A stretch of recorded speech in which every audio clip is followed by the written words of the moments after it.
ৰাজ্যৰ শেহতীয়া বান পৰিস্থিতিক লৈ মন্ত্ৰী বিমল বৰাই প্ৰতিক্ৰিয়া প্ৰকাশ কৰিছে। তেওঁৰ মন্তব্য আমি আপোনালোকক শুনাব বিচাৰিছো। এবাৰ সমগ্ৰ অসমৰে বানপানীৰ যিটো কেৰেক্টাৰ, এই কেৰেক্টাৰটো অলপ ব্যতিক্ৰমীধৰ্মী কেৰেক্টাৰ। ৱাটাৰ ৰিচোৰ্চ ডিপাৰ্টমেণ্টৰ যিবিলাক আগৰ ৰেকৰ্ড আছিলে, বিভিন্ন ঠাইত আগৰ সকলো ৰেকৰ্ড ব্ৰেক হৈছে। এবাৰ HFL-টো বহুত বেছি বাঢ়ি গৈছে। নতুন নতুন ঠাইও কিছু প্লাবিত হৈছে। কিন্তু সৌভাগ্যৰ কথা যে আমাৰ চৰকাৰে যিটো ফ্লাড প্ৰিপেয়াৰ্ডনেছ, যিটো ফ্লাড মেনেজমেণ্ট কৰি আছিলে যাতে বানৰ সময়ত ৰাইজৰ অধিক ক্ষয় ক্ষতি নহয়, তাৰ বাবে এইবাৰ তেনেধৰণৰ বহুত বেছি কোনো ডিজাষ্টাৰ হোৱা নাই।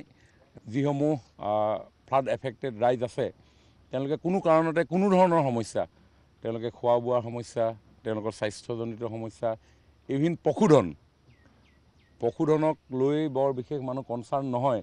কিন্তু মাননীয় মুখ্যমন্ত্ৰী ডাঙৰীয়াই নিৰ্দেশ দিছে সকলো জিলা প্ৰশাসনক যাতে গৰু, ছাগলী, মহ ইত্যাদিসমূহো যাতে এই বানৰ সময়ত তেওঁলোকে পৰ্যাপ্ত পৰিমাণৰ খাদ্য তেওঁলোকক যোগান ধৰা যায়।